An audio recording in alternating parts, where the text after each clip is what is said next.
Cobra. And Cobra is very expensive right now. It's what is it, $650? Depends on what plan you buy. Right. No, a lot of my friends who are still laid off, they can't afford it, either can I. Yeah. Therefore, we don't have insurance right now.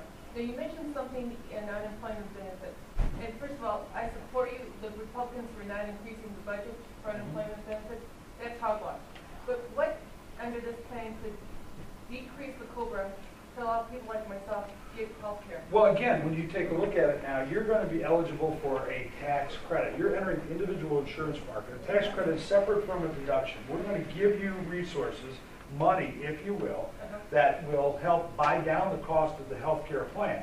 And you're going to be able to take those resources, coupled with your own money, and shop across the nation. So that's where it goes, that's where what you're saying, going across state lines to get the best health care the best health care for you, because it might not be the same for you. You may need only a more limited kind of policy depending on your circumstances, but somebody else may be, you know, be pre-diabetic or some other kind of thing and needs a different kind of plan.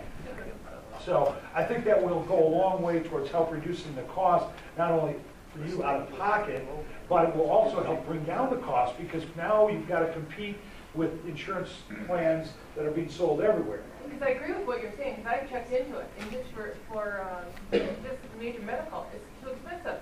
Yeah. And it's well, again, if you had the health savings account and you carried a major sort of a catastrophic plan that allowed you to have insurance for, you know, and God forbid, some sort of a catastrophic situation, now you had, particularly for young people who are generally pretty healthy, they could take that money and use it any way they wanted, but you could do something different. So there's a lot of different ways we could go, but the path that we're on is a path that we're going to regret. I totally agree. Already. I totally agree with you, and I also do not believe that the Democrats are blaming the Republicans for not passing the stimulus again. It hasn't been squat for 18 months.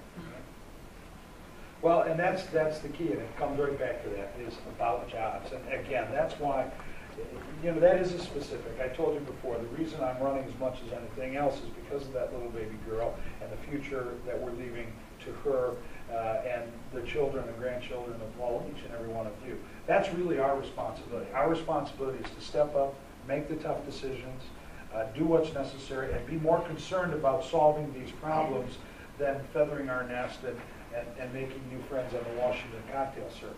I don't need to do that. You know, I've been to Washington. I understand what that's like. My family's going to stay here, and that's where I'm going to be coming back every chance I get. Yes, sir. Paul, the representative employees, the UAW unions, they're pretty well represented, and their rights are pretty well protected. But the last couple of years, we've seen issues. Delphi, for example, management, salaried employees are trying to struggle to keep their pensions that were promised to them. And coincidentally, I'm a Chrysler retiree for 10 years in management.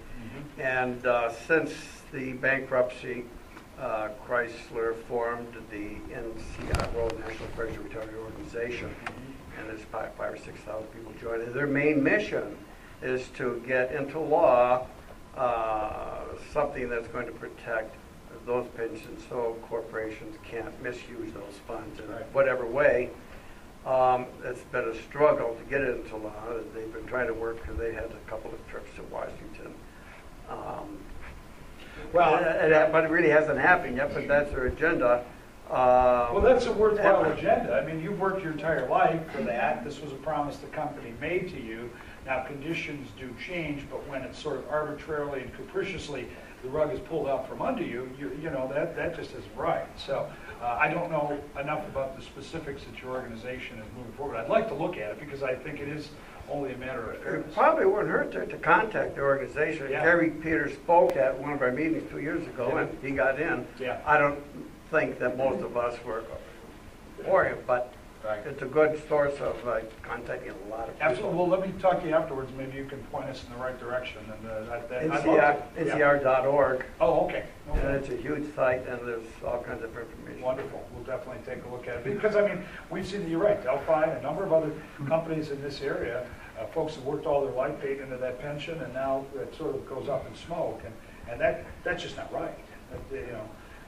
As I say, I do know that companies and circumstances change, but you shouldn't be able to just do it willy-nilly.